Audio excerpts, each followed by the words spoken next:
Hoy vamos a hablar de la satisfacción de los deseos y de la felicidad. ¿Tienen relación? ¿Cuál es el proceso del deseo? De estos temas y de otros temas relacionados con esto estaremos hablando en el video de hoy del aula abierta de la Orden Rosacruz Iniciática. Bienvenidos.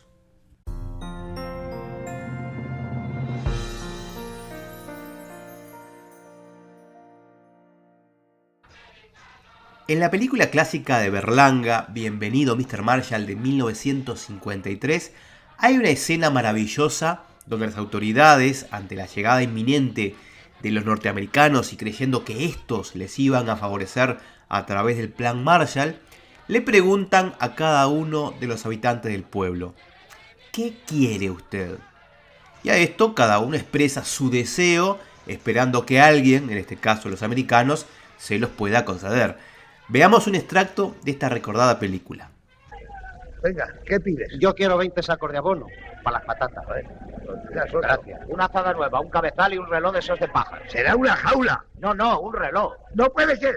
Ya sabes que no se puede pedir más que una sola cosa a los americanos. Elige entre la azada y el cabezal. Pues el reloj de paja. El cabezal te va mejor. Un carro, yo quiero un carro. ¿Para tirar de él? No, para enganchar la mula. Perdón, hombre, ¿qué decía usted? Un par de vacas lecheras. Lecheras. 2 vacas lecheras. Otro. ¿Qué quiere? Yo quiero una mujer. Pero, bruto, eso no puede ser. Entonces una mula. Es lo mismo. Venga, otro. ¿Qué es lo que quieres tú? Venga pronto, ¿qué es lo que quiere? Quiero un espejo grande. Quiero una colcha bordada y una cuna. Y una porra. Ya ha dicho que solo se puede pedir una cosa a los americanos. Vamos, decídete. Incluso en las escuelas esotéricas, la primera pregunta que se hace al discípulo es justamente esta: ¿qué quiere usted? Aunque no sería mala idea que esta pregunta estuviera acompañada por otra. La respuesta que acaba de dar, ¿de dónde surge? ¿Del ego? ¿Del ser? En otro video hablamos de la diferencia entre querer y desear y recordamos un viejo aforismo esotérico que aún hoy se trabaja en algunas escuelas de hermetismo. Este axioma es este: conseguimos lo que queremos porque queremos lo que debe ser. En otras palabras, al decir esto, estamos declarando que nuestros deseos pueden ser satisfechos, claro que sí, en la medida de que estén en consonancia con la naturaleza, lo cual significa que también tienen que estar ajustados a las leyes universales, tanto físicas como metafísicas. Llámense esta: ley del karma, dharma, propósito, destino, etc. O sea que la satisfacción de los deseos no es algo tan fácil como soplar y hacer botellas, sino que hay muchos factores en juego que deben ser tenidos en cuenta. Por esta razón, en algunas corrientes espirituales, las peticiones de deseos o anhelos e incluso algunas oraciones se cierran con esta frase: si a Dios le place, está hecho. Dicho de otra forma, si nuestro deseo no entra en oposición con nuestro dharma, es decir, con nuestro propósito existencial, este deseo se podrá manifestar tarde o temprano porque, como dijimos, podemos conseguir lo que queremos porque queremos lo que debe ser. Siempre hay que tener un para qué. Y ese es quizás el problema de nuestra sociedad moderna, que ha edificado toda su economía en función del deseo y su satisfacción, ya que con los deseos ocurre lo siguiente: cuanto más se tiene, más se desea tener. Es decir, cuando el deseo finalmente ha sido satisfecho, hemos comprado ese cachivache nuevo o una prenda de ropa o cualquier cosa que nos prometía la felicidad y esa felicidad no ha aparecido, en ese momento o poquito tiempo después aparecen nuevos deseos, la versión nueva de ese celular, otro juego para la consola, otro Funko para la colección, otro coche, otro vestido, etc. Y entramos en un carrusel de deseos que nunca va a terminar. Obviamente esto también se aplica a las personas, el deseo de poseer a un ser humano, el deseo de poseer a una mujer o un hombre, pero bueno, no nos vamos a meter en este tema en el día de hoy. Es bastante fácil entender este proceso del deseo. Veámoslo. Necesito un coche. Quiero un coche. Bueno, aunque sea usado. Un coche sencillo y lo consigo.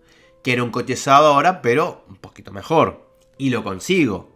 Entonces, quiero un coche, pero que sea 0 kilómetros. En definitiva, yo me lo merezco, ¿no? Y luego, quiero un coche de lujo, ya que estamos para pedir, quiero un Tesla. Y después, bueno, quiero un Tesla que vuele. Pero entonces la pregunta aquí que nos tenemos que hacer es, ¿qué hay detrás de estos deseos? ¿Está la necesidad de un medio de locomoción, la necesidad de desplazarnos, o está la necesidad de aparentar? ¿Qué más hay ahí? Aunque nosotros nos hagamos estas preguntas, no es lo más usual y los profanos no suelen cuestionarse nada de esto y simplemente pican el anzuelo, estímulo, respuesta, casi como el perrito de Pavlov salivando cuando suena la campanita. Y se meten en la ruedita del deseo, seducidos por la publicidad que bombardea y que promete siempre las mismas cosas: placer, felicidad, libertad, sentirse diferente, emanciparse de la masa.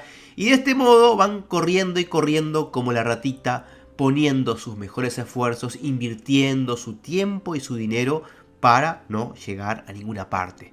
Por otro lado, el hombre consciente o aquel que está en proceso de despertar o que se está dando cuenta justamente de este proceso, es aquel que ante todo esto se hace esta pregunta: ¿para qué? Y ahora veamos un par de ejemplos de estas publicidades que tratan de estimular el deseo.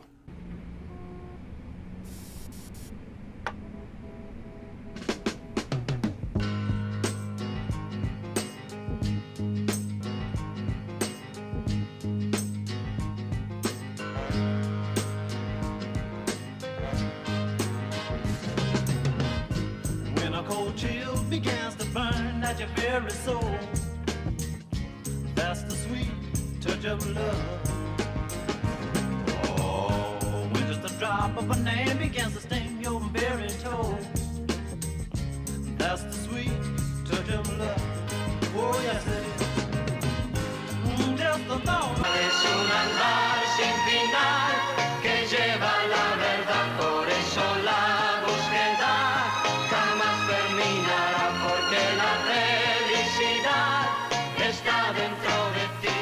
Jockey, la pura verdad.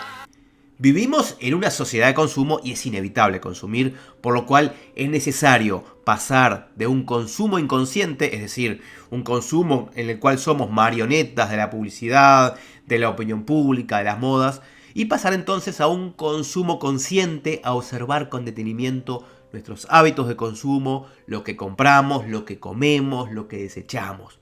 Matthieu Ricard, un monje budista que ya hemos citado en otros videos, dice lo siguiente: considerar que la felicidad es conseguir que se materialicen todos nuestros deseos y pasiones y sobre todo concebirla únicamente de un modo egocéntrico es confundir la aspiración legítima a la plenitud con una utopía que desemboca inevitablemente en la frustración. Esto lo podemos observar claramente en los estudios que se han realizado sobre las personas que han ganado la lotería. Por ejemplo, el diario británico Bankrate, dedicado a temas de economía, ha dado seguimiento a algunos ganadores de la lotería y en muchos casos, a los pocos años, estas personas que habían ganado y que habían festejado su premio habían terminado de gastar todo su dinero y estaban otra vez prácticamente en la ruina y contrayendo nuevas deudas. El escritor Michael Arhill cuenta el caso de una mujer de 24 años que recibió el premio gordo de la lotería, algo más de $1 millón, y esto fue lo que pasó.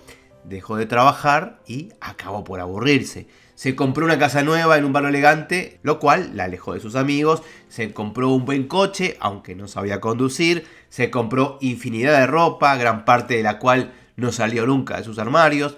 Iba a restaurantes de lujo, pero prefería comer varitas de pescado frito y al cabo de un año empezó a padecer depresión, ya que encontraba su existencia vacía y desprovista de satisfacciones.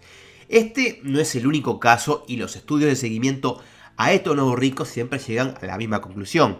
Recibir una cuantiosa suma de dinero sin tener un plan, o mejor aún, sin tener un proyecto de vida o un propósito existencial, no siempre termina bien.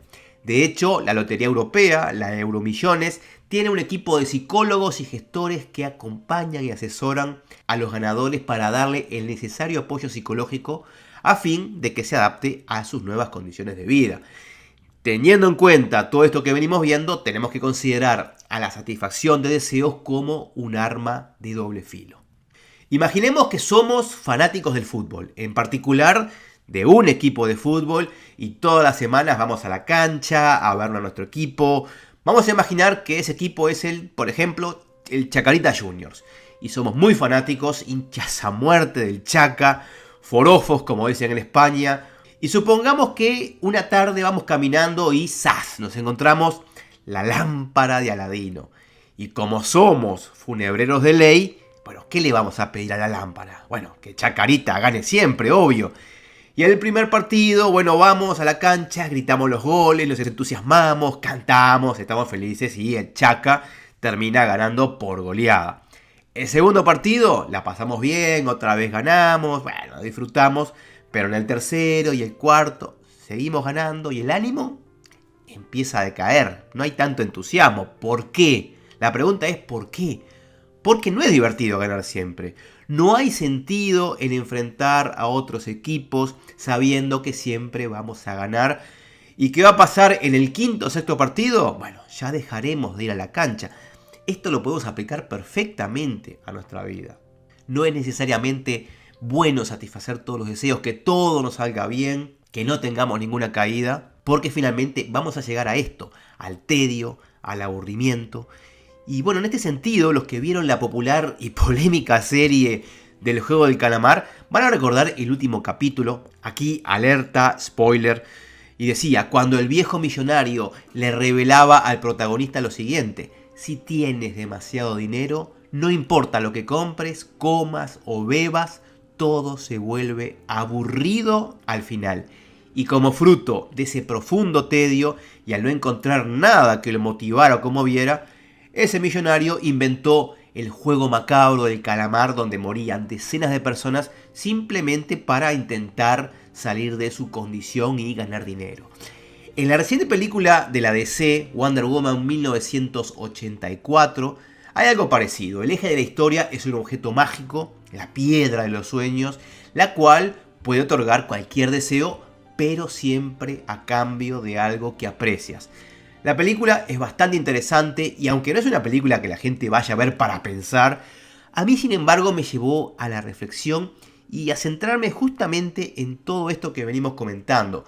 El deseo, su satisfacción y también en otra cosa que en esta producción se deja entrever y que es el fundamento de la prosperidad. Y estoy hablando de la prosperidad no solo material, sino en muchos otros ámbitos. Y es esto: el recibir siempre se debe equilibrar con el dar. Y esto hay que grabarlo a fuego. Hay una frase popular que dice: intentar recibir sin dar algo primero es tan estéril como querer cosechar sin haber sembrado.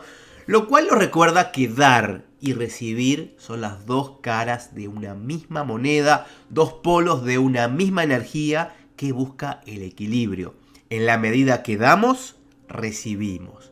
Y bueno, teniendo en cuenta todo esto que hemos visto, todo esto que hemos hablado, la pregunta es: ¿de qué manera podemos controlar nuestros deseos? Bueno, la pregunta aquí es un poquito errada, porque no estamos hablando de controlar ni de reprimir nuestros deseos. Tampoco estamos diciendo que el deseo sea algo malo, es algo natural. Sino que aquí lo importante es entender este proceso y en la medida de lo posible auto-observarnos. Prestar atención a nuestros hábitos, a lo que compramos, a todo aquello que deseamos y sobre todas las cosas, ¿por qué lo deseamos? ¿De dónde surge ese deseo? Tenemos que ser como el cazador que acecha a su presa y en este sentido acecharnos, pero a nosotros mismos. ¿De qué manera? Autoobservándonos, tomando nota de nuestros automatismos, de nuestras inclinaciones y entendiendo, esto es importante, que la diferencia entre el deseo y la voluntad es de grado solamente y que el deseo puede ser purificado cuando se despoja del ego.